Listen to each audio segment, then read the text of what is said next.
Hello, Greenville. Here we are again with Juice Cast on Juice 34. And today we're in the CTE building at the GHS High School. Chef, can you introduce yourself to us? Certainly, like you said, my name is Lucas Kiowski. I'm the Culinary Arts Coordinator here for Greenville ISD, here at the high school with our Culinary Arts program. Chef, how long have you been in the industry of cooking, should I say? Oh, that's been a while. I'm gonna go back to 2004 is when I actually graduated from culinary school.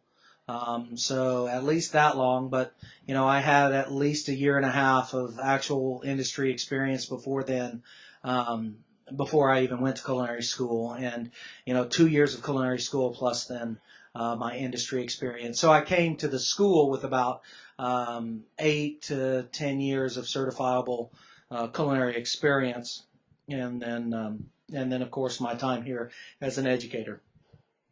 So, can you tell us what it is exactly is going on in the culinary arts program today?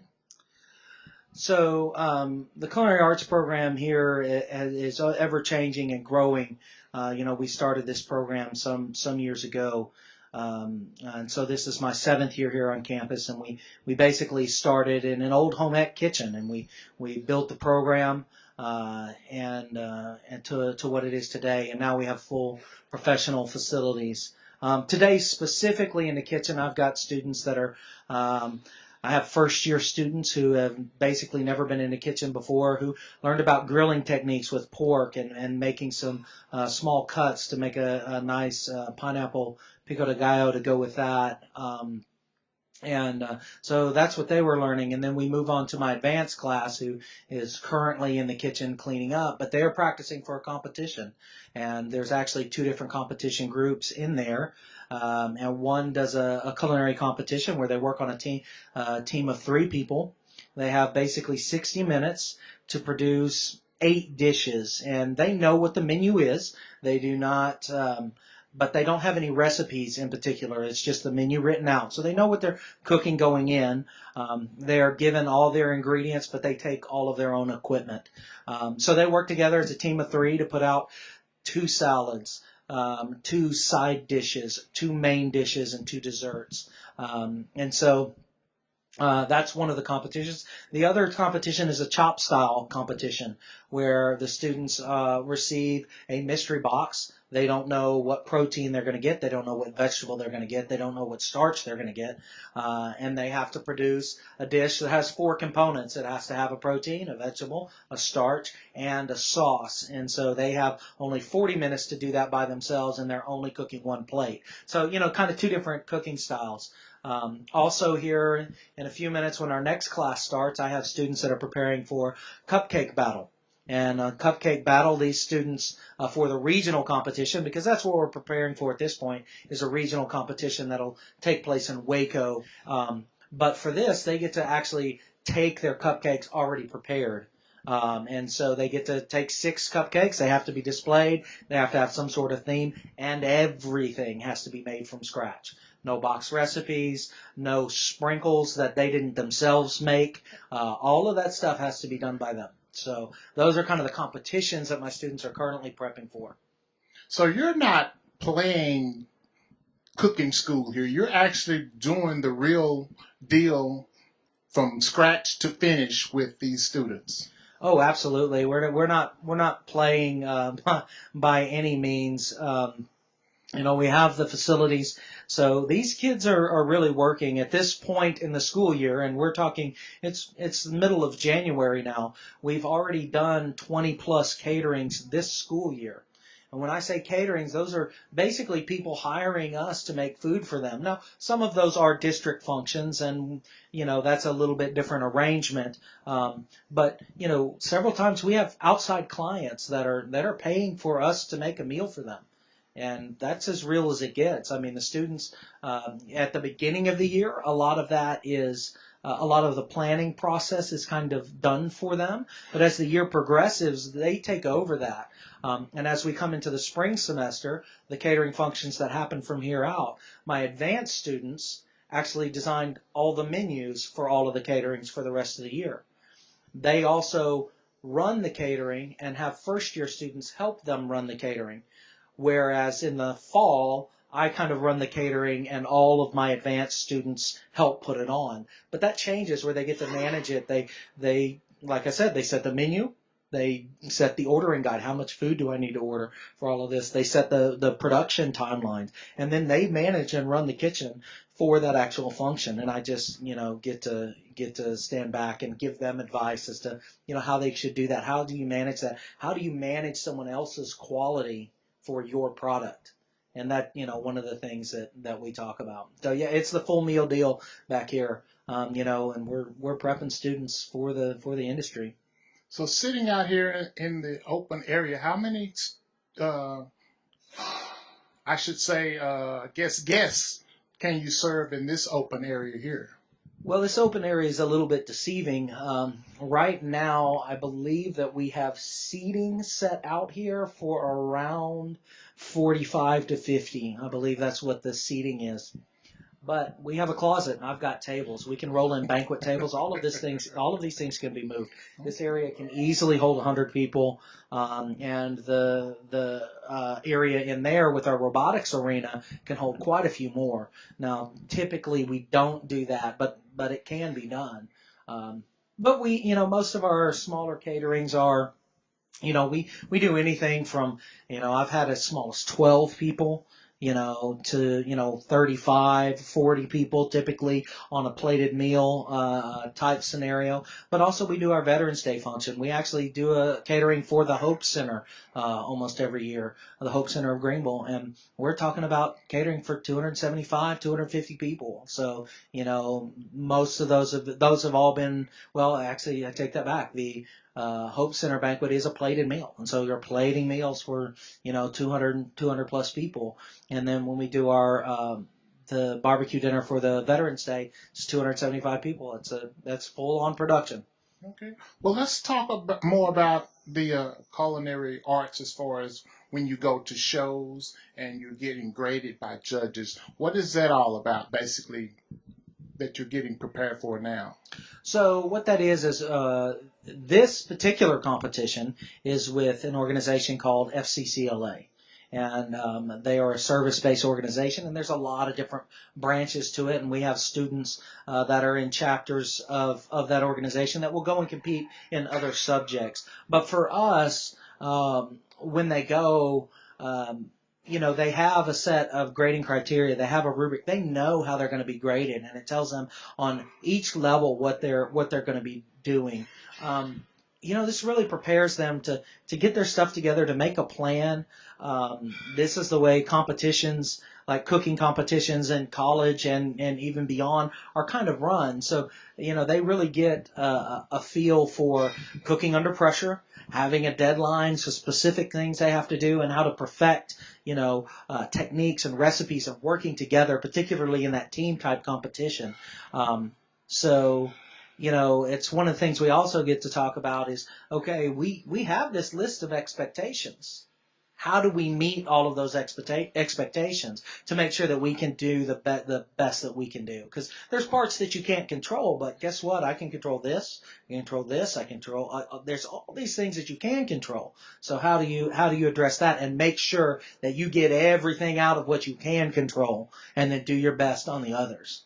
So when you're in the competition phase, back there in the kitchen just a few minutes ago, you were kind of looking from afar, but you can't interrupt their process or anything? So the particular competitions that we're going to, and pretty much everyone that I've been to, instructors are basically not allowed to interact with the students during the competition. So one of the things I try to do to help make our students successful is I try to put them in basically a live competition setting. So they go in there, they do their deal like it was a competition, running through their timeline so that they get comfortable and getting done with their plates. You were actually here the first time. This is probably the fourth time they've done it, but this is the first time that they have all turned in their stuff on time. But that's from that practice. It's from that practice and getting into that rhythm. And because if I'm in there interrupting them or helping them, they use that as a crutch. My students, it's crazy, and it feels like an insult some days. When I help them, they tend to rely on that, and they can do okay. They do so much better when they do it on their own. They make mistakes, of course, but they make those mistakes, they make those adjustments, and they figure it out. And I think that's where some of the real learning is. I tell all my students that your mistakes are golden because you learn from that. It's like, man, I did that wrong, and you're not going to do that wrong again. If I'm standing there telling you, hey, you better stop that, and you stop it and then you get it right, your brain doesn't register what was going on. Your brain registers, Chef said to stop it. And so, I try to let them have that process because failing's part of learning. And one of the things that I think we've lost sometimes is that we don't let students fail. Now, I'm here as a safety net. I'm not talking about grades, but I'm talking about we got to let them make those mistakes because they're not going to learn. They'll learn less from me telling them, and that's from experience. So would you say cooking comes from the heart rather than from the pen and paper? Oh yeah, definitely. I mean, you can pencil whip it all you want and know all the techniques, and I know how to do this, and I can answer all the questions, But one of the best cooks that I ever worked with was in Atlanta, Georgia, and I was working with. There were certified master chefs there, but the banquet cook who'd been there for 25 years and didn't have a classic education was the best cook in that kitchen. Wow. I promise. And they all knew it. They wouldn't say it, but they all knew it. But he cooked from the heart. And most of the chefs we take this personally. This is a very personal business to us. I hope the students catch my passion for it. I mean, you're feeding somebody. How intimate is that? This is a care that I've been given to take this ingredient and treat it the best way that I can, so that I can present it in the best way that I can, so that I can give you something that nourishes you, that pleases your palate, that hopefully gives you an experience, and that doesn't come from a book. It just doesn't. It doesn't come from a book or a television show or whatever. It comes from the heart. It comes from a passion for doing that and doing that well. I was watching a program last night, and they were in the kitchen, and the cook was telling his students in there that he let his grease age a day or two to bring out the flavors when he was cooking something else later on in the week. Do you agree with that process? There are, not without having seen it, because aging is a real thing. Having flavors marinate is definitely a real thing. So is rotting and decaying. Those are also real things. So without seeing it, I'm not going to commit. I'm sorry, I'm not going to commit to that. But there certainly are things that time does tend to blend flavors and things like that. So yeah, that can be true. It certainly can be true. So I noticed in there you were cooking, letting the kids practice on steak. Mm-hmm. So is there what they call a resting period? And what is that resting period for a steak? Oh, there absolutely is a resting period. So, and one of the things, I was talking with my first year students. These students have heard this from me before. The advanced students that were working on that. There is a resting period. So if you think about it, and this is where the actual education, the formal education that I have, I went to the Culinary Institute of America, best culinary school in the country. Okay. And that was in Hyde Park, New York. So that's where having that actual professional background can help you understand the why. And I feel like that allows me to morph some things into what I want them to be.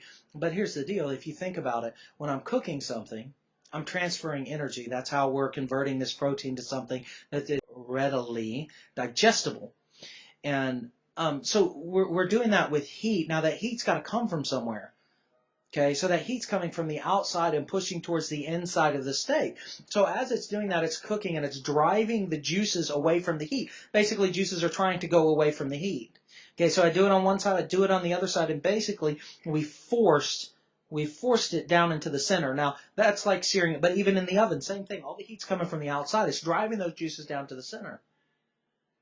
So then when I pull that out, if I cut it immediately, now those juices have an avenue to get out. I want to get out. right? But if I let it rest and now I don't have that pressure of that energy, and we're talking on even a molecular level, but I don't have the pressure of that energy coming from the outside. Now those juices have their own pressure and they're pushing back. And now they go to the outside, all to the whole of the protein. So particularly for steaks, you see that. You also see that for whole large cuts of chicken, large cuts of pork, any of our bigger cuts especially. We see that the larger it is, the longer I want it to rest. Now, very, very thin things, it's almost a mute point, if they're incredibly thin. But particularly with thick things, it makes quite a bit of difference. You were letting the kids practice on steak, potatoes, mushrooms, broccoli, and the mousse. I want to save the mousse for last, but how you said you prefer a sear on the broccoli? What exactly is that process in making sure that the broccoli is cooked as well? So for me, one of the things that I really like from broccoli, and I don't remember where I learned this from. This is certainly not a Chef Kioski original, but I learned this from somebody at some point, and it's using a very, very hot pan, hot skillet to start cooking the broccoli. And what I like to do is I personally like to cut it so that I get a flat surface. So I like to cut it in half so I get a flat surface that can lay against the surface of that pan. Again, we're talking about transfer of heat. And what happens is you get an extreme browning, even charring on that surface where it's contacting the pan. And you produce such great flavors from there. Ultimately, broccoli is a carbohydrate. If you think about the type of food that it is, you have proteins, fats, carbohydrates. Ultimately, broccoli is a carbohydrate. Your body and heat processes, all of those work actually to break those down into sugars. Carbohydrates are sugars. Okay. And so doing that intensifies some of those flavors, and then you get some caramelization and some char that's happening on there as it's reducing that. The key is to make sure that the broccoli is cooked all the way through, and that just kind of depends on how big the chunk of broccoli is that you started. And so that's one of the things. Also having some oil in there will help transfer it. But one of the things and especially the mushrooms are the same thing. But one of the things that I have to teach my students is that for some reason, young cooks, students, and novice cooks think that there is some way that they can make it better. So I'm going to stir it. I'm going to shake it. I'm going to toss it. And now I'm, putting my chef magic on it, and that's going to make it better. But you're not letting it cook. You're not giving it a chance to brown. Stand there and look at it. Watch it in the pan and make sure that you don't burn it. Make sure that it gets the browning on it. You can see it coming up the edges, all those different things. Okay. So, Chef, you mentioned that earlier as well that the potatoes should be cut and seasoned from the outside in. How do you season a potato from the outside in without actually cutting it open? Well, so you can't get seasoning on the inside of it. If you have cut a potato, there's a trick called brining them. The chefs that have done this for a long time will actually cut. That's how they make really good French fries, by the way, out of whole potatoes, is they cut them, they soak them in a saltwater solution, and the salt gets down in there and penetrates it over time, and then you pull that out, and then you fry them. And so now you have that on the inside of there. But what you're referring to is I was talking to the students. So if I cut potatoes into very nice small dice, then I can be very gentle with my seasoning because there's not a lot of potato flesh there. If I have a larger wedge type cut of potato, there's a lot of flesh on the inside that's probably never going to get any seasoning to it. So you can be more aggressive with the seasoning on the outside of that because while it may taste salty, if I just cut the outside off and I taste it, it might taste salty. But no one's doing that. You're gonna take a cross section and take the whole piece, and so that saltiness, your brain is gonna mix all of those flavors together. It's gonna mix the salty and the flesh on the inside, and so you can make that work. So, Chef, to get to the creme de la creme, the mousse that you were having your students in there to work on. I've never tasted a mousse like that before. What's the secret to the mousse? Well, the secret to the mousse, and those students have been working on that, and that particular group has that one down very well, and the others are trying to work on getting theirs as good as theirs. So the key is this, as far as I can tell, is number one, don't scorch the chocolate. Okay, some people will try to heat the chocolate too much. They may use something other than a double boiler. A double boiler is the best way to do that. But don't overheat the chocolate. But then it's really about tempering the ingredients together. So they're doing a very classic traditional mousse. They're doing egg whites, whipped egg whites, whipped heavy cream, and the chocolate. Along with there's some sugar and I think a touch of vanilla in there that I have them doing. But they're all whipping all of that by hand. And so they're whipping that by hand with the whisk until you got stiff peaks and until you have kind of soft peaks with the cream. And then the chocolate, of course, is melting in the pan. But it's tempering it. And that is a technique. But the long and the short of it is, if I put those cold ingredients in with that hot chocolate all at once, it seizes and it gets grainy. It will never incorporate fully and get smooth. So you take a third of the egg whites and you put it in with the chocolate, and you mix it until it's smooth. And then you put the rest of the egg whites and the chocolate together and you mix it completely until it's smooth. And then you do it again with the cream. A third of it, only to start, so that you're balancing the temperatures. It's like putting a fish in a fish tank. Okay? You don't just throw that thing in there and let it die. You know, you have to get those temperatures the same. That's what tempering is. And so by bringing those temperatures together slowly, you can get a nice creamy mousse without getting the granulated chocolate. And so that's the real trick. And that one's easy to mess up. That's a higher skill to get to that level where you can get that right every time. And so the one that you got to taste today was right on the money. And yes, that's I exactly must what agree expect. that was the best mousse I've ever tasted. I mean, the texture, and I'm not a fan of salt foods, Mm-hmm. but that right there, I could have that all day long. And Right. not a problem. Right. So, Chef, to wrap everything up, what are you expecting during your competition? From What the am I kids? expecting from this? Yes. I expect nothing. It's so funny. I expect my students are going to do well. They're going to do well for themselves. But what I have found and what's funny, and it is a lesson, but what's funny is you still have judges that have individual opinions, individual tastes, and something that I think is right, they may not think is right. Something they like, they may not like. Now, there's some definites, obviously, but they're incredibly subjective. They're incredibly subjective, and all they can do is do the best that they can. I would expect that I would have a team. I feel like I have a team that should be able to advance to the state level. Basically, there's like on the culinary teams, there's going to be 30 to 40 teams from our region, and they're going to take the top 3 to go to the state competition. Cupcake battle still, I think there are about 50 or some odd kids from our region, and they're going to take like the top 2 or 3 to state. We did have a student advance last year to go to the state competition in the cupcake battle. This will be our first year on Mystery Basket, so it'll be interesting to see how we go there. That has a lot to do sometimes with what particularly you get. Okay. Are you looking down the future as hosting any one of these competition events? We certainly have the facilities to do a competition. We've looked at that. When I say we've looked at that, I've looked at that, I've considered that. We got a lot going on. And so we'll see. We have the facilities to do it. It's something I'd like to do in the future, but we have so many other projects that have priority that I don't personally see it happening very soon unless our priorities shift as to what we think is important for the students. Okay.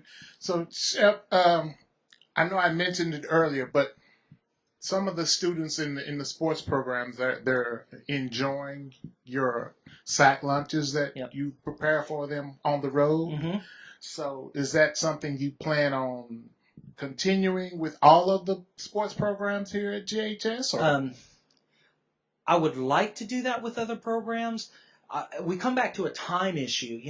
That is very all-encompassing. It takes a lot of time because, like you said, we're from scratch. So when I say we make a box lunch, I'm saying we made bread. We baked bread. Then we sliced that bread and made sandwiches. I didn't go buy a hoagie roll. No, we made hoagie rolls.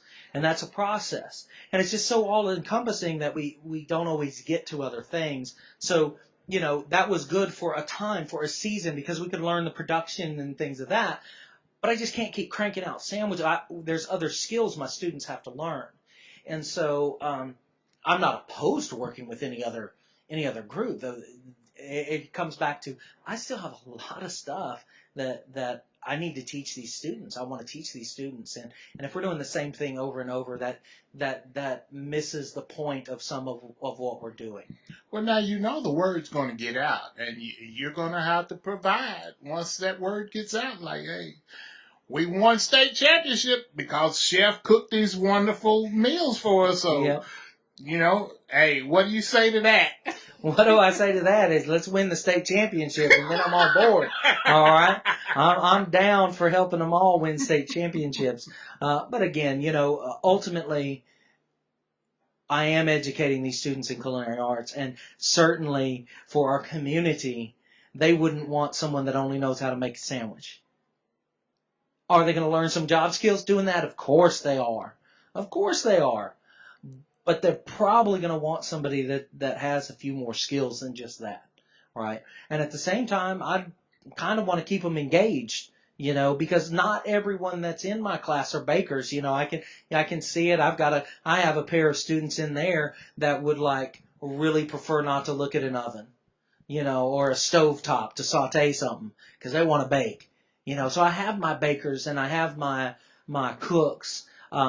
And, people that want to focus on this or on that, and the people that, okay, this person really excels at this, but we don't know unless we get to all of those. And so if I'm only ever making sandwiches or box lunches, that doesn't serve my students. It just doesn't serve my students. And while I want to help those other programs, there's avenues for that. It's not always about their program, man. It's about my program too. I got to teach these kids. I got things to pass on. All right, Chef. To wrap it all up, do you have any parting words for the Greenville audience today? Any parting words? Yeah. If I were to have any parting words, it would be to say that the students that you send me are fantastic. I'm so glad to get to work with the kids from Greenville. I think that for some reason people sell our schools, they sell these students short. These are some of the best kids. I hear horror stories and I don't see them. I'm here. I've been here. It's not like I'm new. This is my 7th year. I don't see horror stories. I see a bunch of students that can excel. And if we would push them and invest in them and be willing to give them a chance, I think some people would be surprised because these kids, they want to learn. They want to do things. This is a great community. They're great students, and I appreciate the parents who haven't jumped ship. For some reason, it seems that some parents have jumped ship and, I can't send my kids to Greenville. I got to send them somewhere else. Well, I'll tell you what, somewhere else doesn't have what we have here. They don't have the facilities that we have here. They don't have the staff that we have here. And so I think people miss that. And if I had any parting words for our community, it would be that. Chef Lucas, I will thank you very much for your time and your effort and that great mousse that you served. You're welcome.